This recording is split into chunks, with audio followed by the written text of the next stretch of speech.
Welcome to Future Vision study centre Salem. UG TRB history மேஜரில் இருக்கிற unit 3 இந்திய வரலாறு கிபி 1857 முதல் கிபி 1947 வரை உள்ள டாப்பிக்கு தான் நம்ம இன்னைக்கு பார்த்துட்ருக்கோம். இன்னைக்கு நம்ம பார்க்கக்கூடிய டாபிக் வந்து கிழக்கிந்திய கம்பெனி சட்டம் 1772. கிழக்கிந்திய கம்பெனி சட்டம் 1772. ஒழுங்குமுறை சட்டம் 1773 கொண்டு வரப்பட்டது என்பது இந்தியாவில் வங்காளத்தில் முதல்ல வங்காளத்தில் கிழக்கிந்திய கம்பெனியின் ஆட்சியின் நிர்வாகத்தை மாற்றியமைக்கும் நோக்கில் பிரிட்டனின் பாராளுமன்றத்தில் இயற்றப்பட்ட ஒரு சட்டமாகும். அதாவது பிஇஐசி அல்லது EIC, British East Indian company அப்படின்னு சொல்லலாம். ஈஸ்ட் இந்தியன் கம்பெனி இதனுடைய ஒரு கம்பெனியினுடைய நிர்வாகத்தில் மாற்றம் கொண்டு வருவதற்காக இந்த சட்டம் இயற்றப்பட்டது. இந்த சட்டம் நிறுவனத்தின் உள் விவகாரங்கள் குறித்து ஆய்வு மேற்கொண்டது. இந்த சட்டம் இயற்றப்படுறதுக்கு முன்னாடி இதனுடைய உள் விவகாரங்கள் பற்றி முதல்ல ஒரு ஆய்வு செஞ்சாங்க. கிழக்கிந்திய கம்பெனி சட்டம் 1784 பின்னர் மிகவும் தீவிரமான சீர்திருத்தமாக இயற்றப்பட்டது. அதாவது ஃபர்ஸ்ட் கிழக்கிந்திய கம்பெனியுடைய சட்டம் 1772 ஆய்வு செய்ய ஆரம்பிச்சு 1773 கொண்டு வருவாங்க. அதுக்கப்புறம் அதுல இருக்க இதை ஒழுங்குமுறை சட்டம் அப்படின்னு சொல்லுவாங்க. 1773 ஆண்டு சட்டத்தில் இருக்கக்கூடிய குறைகளை நீக்குவதற்காக 1784 ஆண்டு ஒரு சட்டம் கொண்டு வரப்படும். இதுதான் பிட் இந்திய சட்டம் அப்படின்னு சொல்லுவாங்க. இந்த சட்டத்தை பற்றி பின்னாடி பார்க்கலாம். இந்த சட்டம் இது நிறுவனத்தின் மீது பாராளுமன்ற கட்டுப்பாடு மற்றும் இந்தியாவில் மையப்படுத்தப்பட்ட நிர்வாகத்தை நோக்கிய முதல் படியை குறித்தது. இது ஈஸ்ட் இந்திய கம்பெனியில் பாராளுமன்றம், அதாவது ஆங்கில அரசாங்கத்தினுடைய கட்டுப்பாட்டில் வச்சுக்கணும் அப்படிங்கிறதுக்கான இது முதல் படியாக இருந்தது. பின்னணியில் 1773 வாக்கில் கிழக்கிந்திய கம்பெனி இஐசி கடுமையான நிதி நெருக்கடியில் இருந்தது. இந்த நிதி நெருக்கடியில் இருக்கும்போது தான் பிரிட்டிஷ் பாராளுமன்றம் இந்த சட்டத்தை கொண்டு அதை சரி செய்தது. இந்த நிறுவனம் பிரிட்டிஷ் பேரரசிற்கு முக்கியமானதாக இருந்தது. ஏன் அப்படின்னா இது இந்தியாவிலும் கிழக்கிலும் ஒரு ஏகபோக வர்த்தக நிறுவனமாக இருந்தது. இந்தியாவில் மட்டும் இல்லாம சீனா, இலங்கை, பர்மா, இந்தோனேசியா ஆகிய நாடுகளில் இந்த ஈஸ்ட் இந்திய கம்பெனி வர்த்தகத்தை மேற்கொண்டிருந்தது. மேலும் பல செல்வாக்கு மிக்க மக்கள் பங்குதாரர்களாக இருந்தனர். செல்வாக்கு மிக்கவர்கள், ஒரு பணக்கார இங்கிலாந்து நாட்டுக்காரர்கள் தான் இதில் பங்குதாரர்களாக இருந்தாங்க. இஐசி தனது ஏகபோகத்தை தக்க வைத்து கொள்ள அரசாங்கத்திற்கு ஆண்டுதோறும் 40,000 பவுண்ட் செலுத்தியது. 40,000 பவுண்ட் என்பது இப்போ 2015 46.1 மில்லியனுக்கு சமமாக இருந்தது. பாருங்க, அப்பவே அவ்வளவு தொகையை செலுத்திட்டு இருந்திருக்காங்க. ஆனால் அமெரிக்காவிற்கு தேயிலை விற்பனை இழப்பு காரணமாக 1768 முதல் அதன் உறுதிமொழியை நிறைவேற்ற முடியவில்லை. ஆனால் இது ஆண்டுக்கு 40,000 பவுண்ட் கொடுக்கணும் இல்லைங்களா, அதை நிறைவேற்ற முடியாமல் இருந்தது. அமெரிக்காவில் உள்ள அனைத்து தேயிலைகளிலும் சுமார் 85% டச்சு தேயிலை கடத்தப்பட்டது. பிரிட்டிஷ்காரங்க மட்டும் இல்லை, டச்சுக்காரங்களும் தேயிலை வர்த்தகத்தில் முன்னோடிகளாக இருந்தாங்க. இஐசி இங்கிலாந்து வங்கிக்கும் அரசாங்கத்திற்கும் பணம் செலுத்த வேண்டி இருந்தது. ஏன்னா இது கவர்மெண்ட் கம்பெனி இல்லை, பெரும் செல்வந்தர்களால் நிர்வகிக்கப்படும் கம்பெனியாக இருந்தது. அதனால இந்த கம்பெனி இங்கிலாந்தில் இருக்கக்கூடிய வங்கிகளுக்கும் அரசாங்கத்திற்கும் பணம் செலுத்த வேண்டியிருந்தது. பிரிட்டிஷ் கிடங்குகளில் 15 மில்லியன் பவுண்டுகள், அதாவது 6.8 மில்லியன் கிலோ தேயிலை அழுகும் அளவிற்கு அதிகமாக இருந்தது. ஏன் அப்படின்னா இந்த டச்சுக்காரர்களுடைய தேயிலை நிறைய வந்தது இல்லையா, அதனால அழுகும் நிலைக்கு வந்தது. இது மட்டும் இல்லாமல் மேலும் இந்தியாவிலும் வரும் வழியில் அதிகமாக இருந்தது. இந்த தேயிலை, பிரிட்டிஷ்காருடைய தேயிலை தேவையில்லாம வீணாகிட்டு இருந்தது.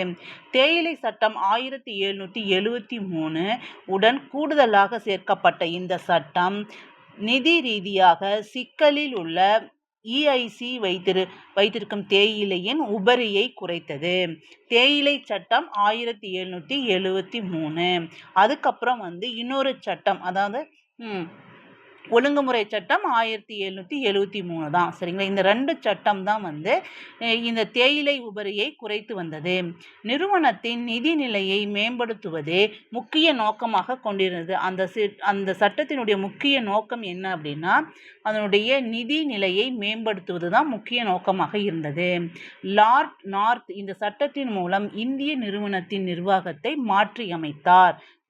லார்ட் நார்த் பிரபு இந்த இந்திய நிறுவனத்தின் நிர்வாகத்தை மாற்றியமைத்தார். அதாவது பிஇஐசியுடைய நிர்வாகத்தை மாற்றியமைத்தார். இஐசி இந்தியாவின் பெரிய பகுதிகளை வர்த்தக நோக்கங்களுக்காக கைப்பற்றியது. வர்த்தகத்துக்காக தான் முதல்ல ஆங்கிலேயர்களாக இருந்தாலும் மற்ற ஐரோப்பியர்களாகட்டும் இந்தியாவிற்கு வந்தது. ஆனால் மற்றவர்கள் எல்லாரும் வாணிபத்தோடு சென்றுட்டாங்க.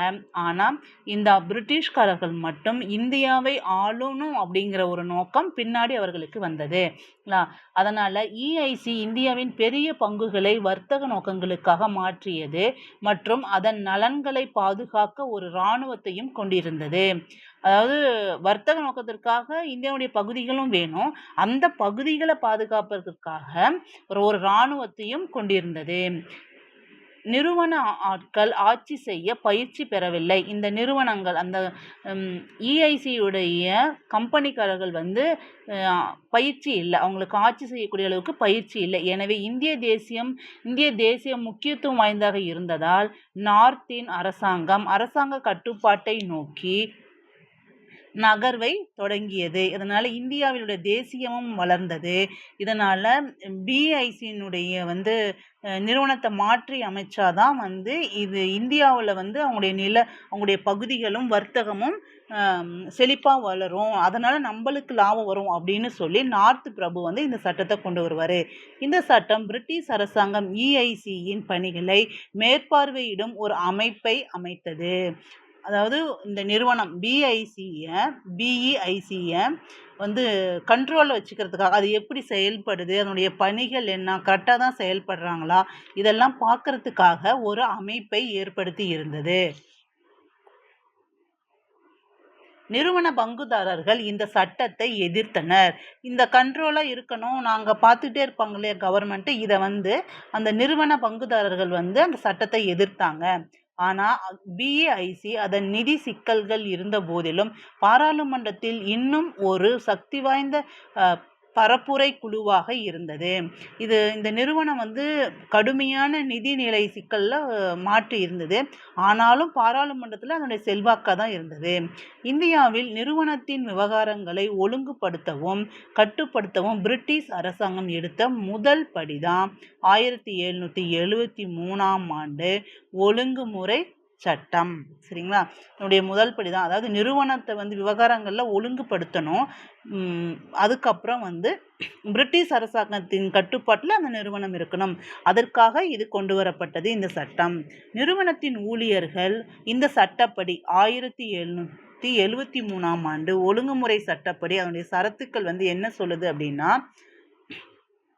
ஊழியர்கள் இந்த நிறுவனத்தின் ஊழியர்கள் எந்த ஒரு தனியார் வர்த்தகத்திலும் ஈடுபடுதலையோ அல்லது பூர்வீகவாசிகளிடமிருந்து, பூர்வீகவாசிகள்னா இங்க யாரு, இந்தியர்கள், ஓகேங்களா,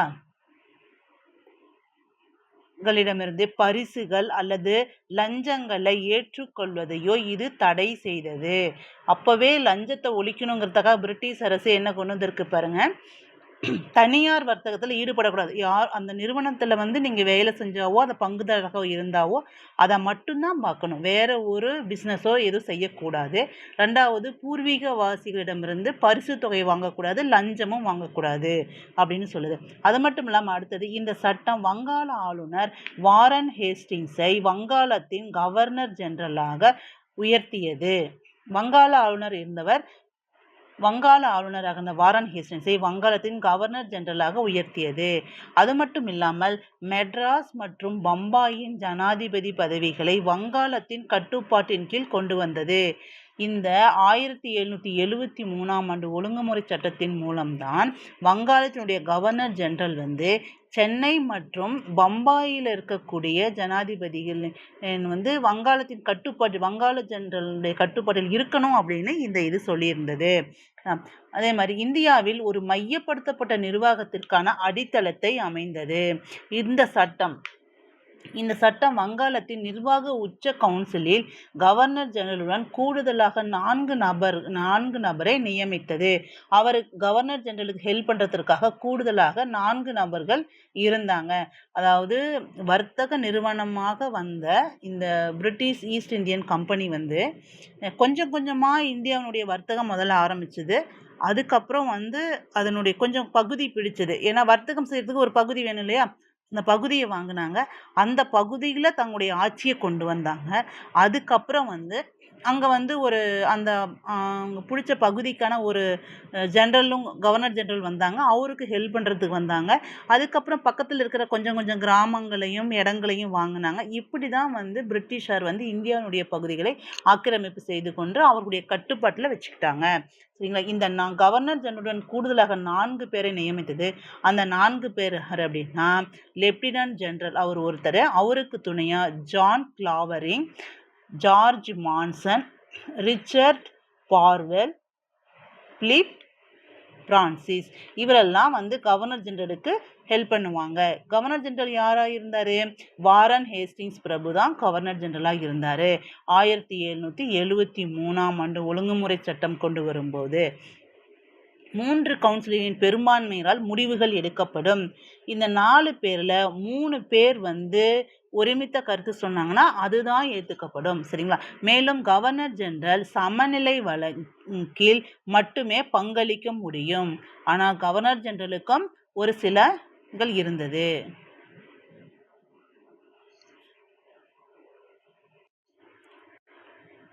மேலும் கவர்னர் ஜெனரல் சமநிலை வழக்கில் மட்டுமே வாக்களிக்க முடியும்.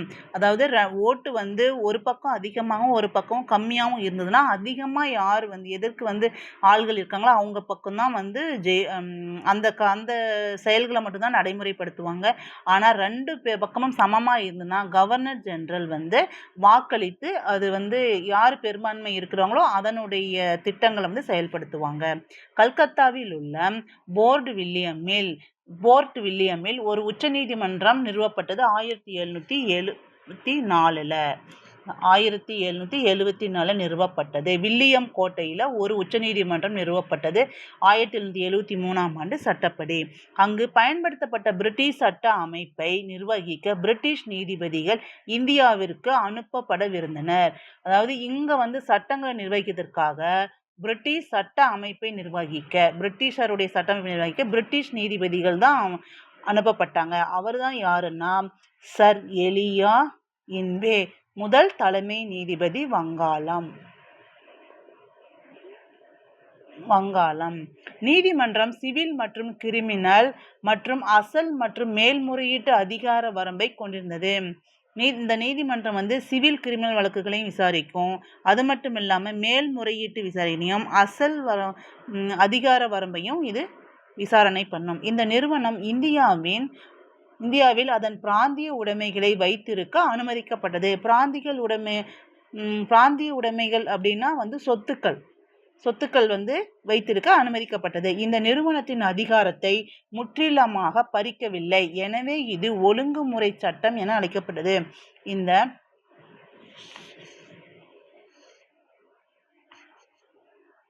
EIC ஈஸ்ட் இந்தியன் கம்பெனியுடைய அதிகாரத்தை வந்து முற்றிலுமாக பறிக்கவில்லை. சரிங்களா?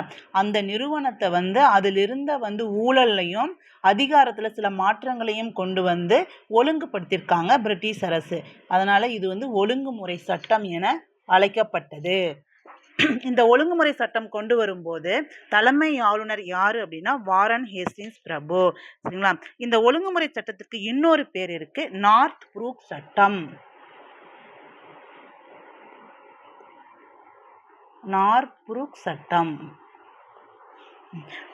அதுக்கு இந்த ஒழுங்குமுறை சட்டம் கொண்டு வரும்போது அப்பருடைய இங்கிலாந்தினுடைய மன்னர் வந்து 3ஆம் ஜார்ஜ்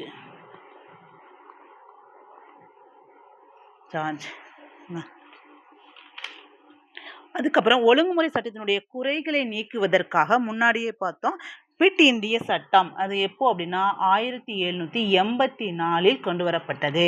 இங்க பாருங்க, கிழக்கிந்திய கம்பெனி சட்டம், அதாவது சட்டங்கள் அப்படின்னு சொல்லலாம். இந்த ஒழுங்குமுறை சட்டத்துக்கு அப்புறம் கிழக்கிந்திய கம்பெனி சட்டம் 1784, இதனை பிட் இந்திய சட்டம் அப்படின்னு சொல்லுவாங்க. பிட் இந்திய சட்டம் அப்படின்னு சொல்லுவாங்க. ஏன் அப்படின்னா அப்போதைய பிரிட்டிஷ் பிரதமர் யங்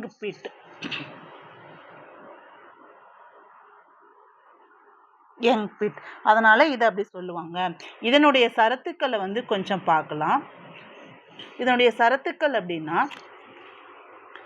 ஒழுங்குமுறை சட்டத்தில் இருந்த குறைகளை களைய தான் இந்த சட்டம் கொண்டு வந்தாங்க. 6 உறுப்பினர்களை கொண்ட கட்டுப்பாட்டு வாரியம் அமைக்கப்பட்டது. இந்த சட்டத்தின் மூலம் தான் கட்டுப்பாட்டு வாரியம் அமைக்கப்படுது. அதில் எத்தனை உறுப்பினர்கள் இருந்தாங்கன்னா 6 உறுப்பினர்கள் இருப்பாங்க. தலைமை ஆளுநரின் ஆலோசனை குழு உறுப்பினர் எண்ணிக்கை 4லிருந்து 3ஆக குறைக்கப்பட்டது.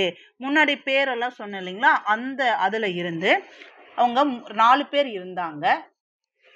அதுல இருந்து ஒருத்தரை நீக்கிட்டு 3 பேர் அப்படின்னு கொண்டு வந்தாங்க. அதான் John Clavering, George Monson, Richard பார்வெல் மற்றும் பிலிப் பிரான்சிஸ். இந்த 4 பேரில் ஒருத்தரை நீக்கிட்டு 3 பேரை கொண்டு வருவாங்க. அதுக்கப்புறம் இந்திய மாகாணங்களில் கவர்னரின் ஆலோசனை குழு அமைக்க வழி செய்தது.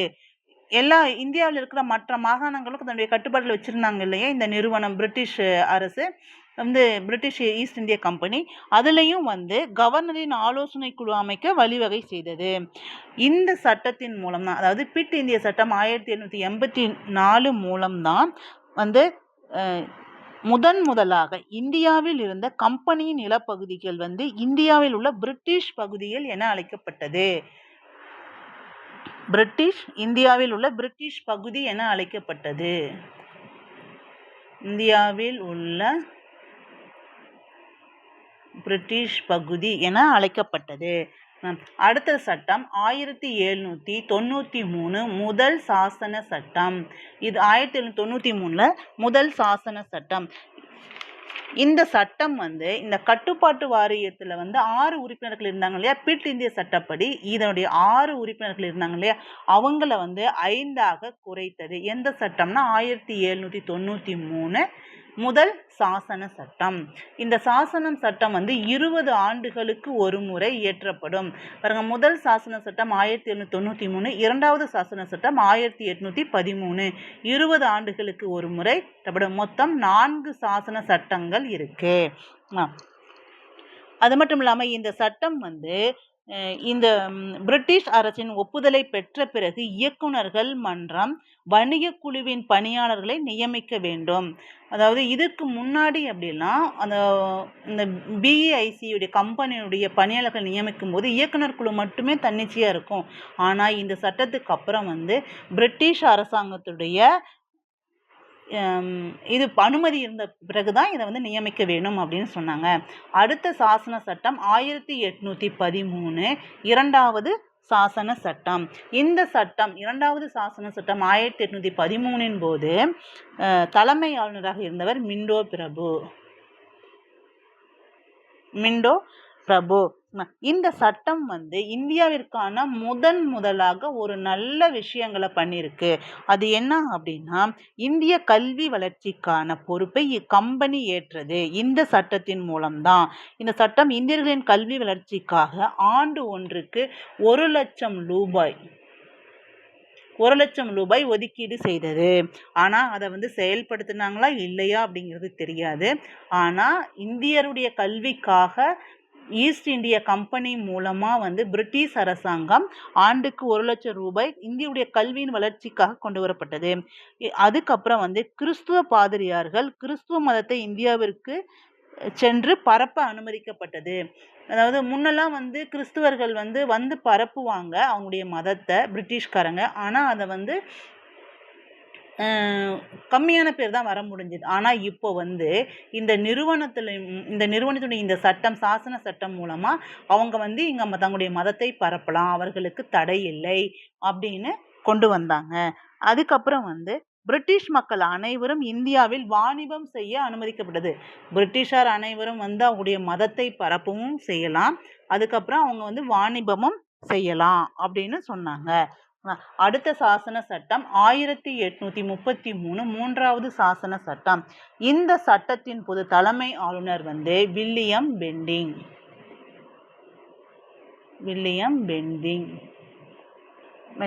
இந்த சட்டம் என்ன பண்ணுதா, இந்தியா சீனா உடனான BEICயின் வியாபார நடவடிக்கைகள் அனைத்தும் முடிவுக்கு வந்தது, முற்றுரிமை பெற்றது.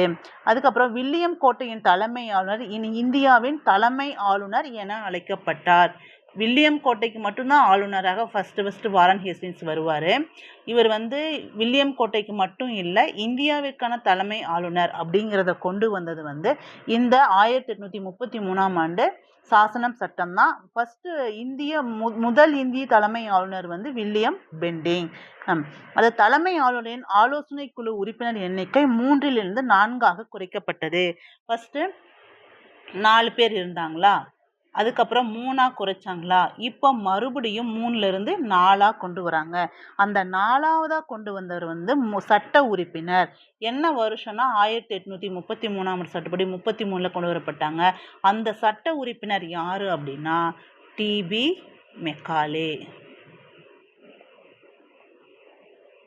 மெக்காலே பிரபு.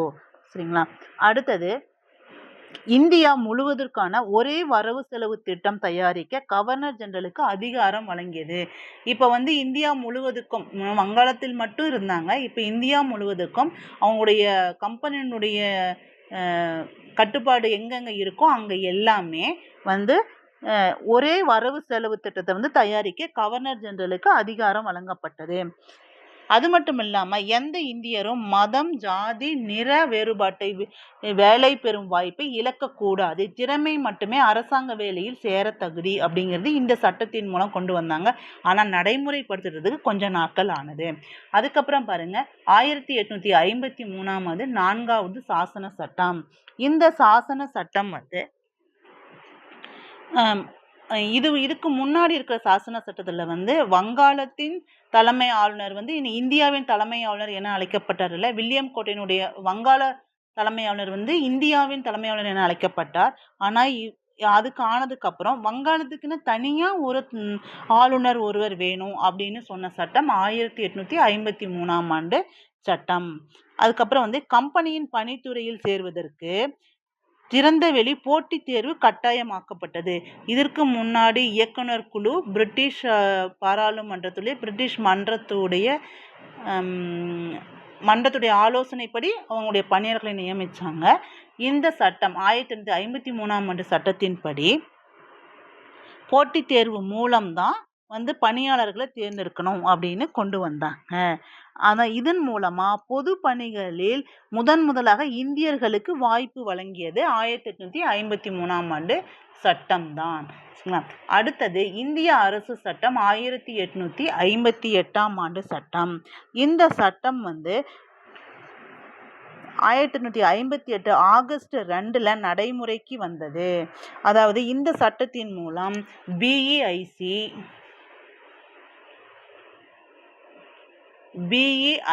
வந்து ஆட்சி இந்தியாவில் முடிவுக்கு வந்தது. இந்தியாவை ஆளுகின்ற வாய்ப்பு பிரிட்டிஷ் அரசாங்கம் நேரடியாக ஏற்றுக்கொண்டது இந்த சட்டத்தின் மூலம். இயக்குனர் குழுவும் கட்டுப்பாட்டு வாரியமும் கலைக்கப்பட்டது. இயக்குனர் குழுவும் இருக்கக்கூடாது, கட்டுப்பாட்டு வாரியம் 6 உறுப்பினர்கள் இருப்பாங்க இல்லையா, அப்புறம் 5 கொண்டு வருவாங்க.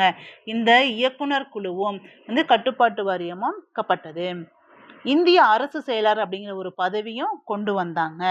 அப்புறம் இந்தியாவின் தலைமை ஆளுநர் இனி வைஸ்ராய், அதாவது அரசு பிரதிநிதி என அழைக்கப்பட்டார். இதன்படி முதல் வைஸ்ராய் வந்து கானிங் பிரபு.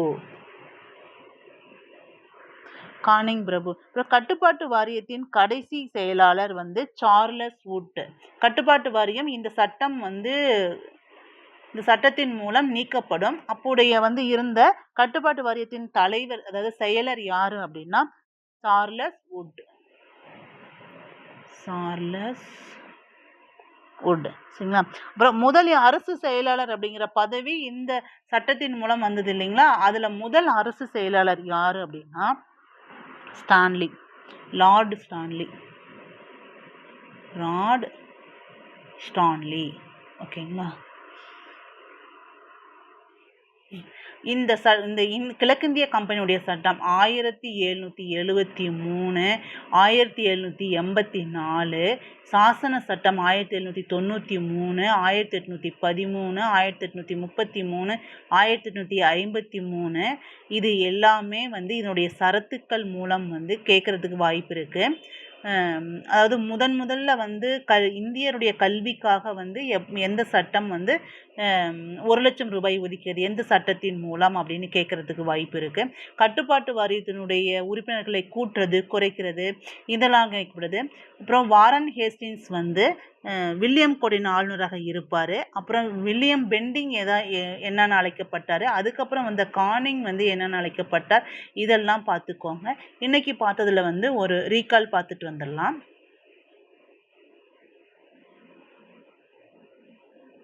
இது கிழக்கிந்திய கம்பெனி சட்டம் 1772.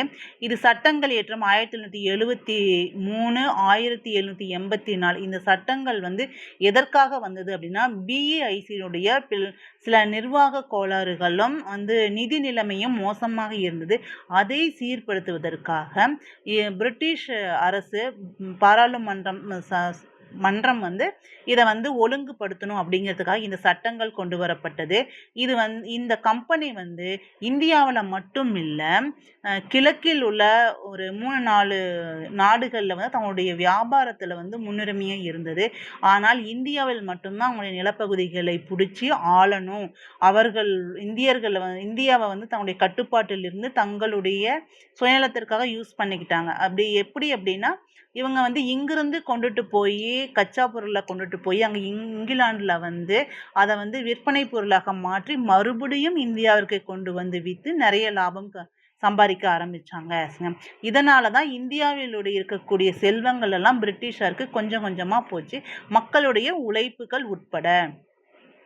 இந்த சட்டத்தினுடைய சரத்துக்கள் எல்லாம் இருக்கு. இந்த சட்டம் சில சரத்துக்களை சொல்லியிருக்கோம். என்ன அப்படின்னா, தனியார் வர்த்தகத்திலும் ஈடுபடுதலோ அல்லது பூர்வீக வாசிகளிடமிருந்து பரிசுகள் மற்றும் அல்லது லஞ்சங்களை ஏற்றுக்கொள்வதையோ இது தடை செய்தது. எந்த சட்டம் அப்படின்னா 1773ஆம் ஆண்டு சட்டம். இந்த சட்டம் வங்காள ஆளுநர் வாரன் ஹேஸ்டிங்ஸ் வங்காளத்தின் கவர்னர் ஜெனரலாக இருக்குது. இவருக்கு உதவியாக ஒரு 4 பேர் நியமனம் பண்ணியிருப்பாங்க. அடுத்தது கிழக்கிந்திய கம்பெனி சட்டம். இந்த சட்டத்தினுடைய சரத்துக்கள் கொஞ்சம் சொல்லியிருக்கேன். இதில் முக்கியமான பாயிண்ட்டை நான் இதில் சொல்லியிருக்கேன், நோட் பண்ணிக்கோங்க. இந்த சட்டங்களில் இருந்து கண்டிப்பாக 2 கொஷின்ஸ் வர்றதுக்கு வாய்ப்பு நிறைய இருக்குது. 2 கொஷின் வரும் கண்டிப்பாக. ஒவ்வொரு பிஜி ஆகட்டும், யூஜி ஆகட்டும், செட்டு, நெட் எதுவாக இருந்தாலும் சட்டங்களில் இருந்து கண்டிப்பாக 2 கொஷின், குறைஞ்சது 2 கொஷின் வர்றதுக்கு வாய்ப்பு அதிகமாக இருக்கும். Thank you. Future Vision Study Center, 2nd floor, ABK Maruti Plaza, opposite Hotel Lakshmi Prakash, SKS Hospital Road, New Bus Stand, Salem 4. For contact 9042030163 and web address www.futurevision.ias.com.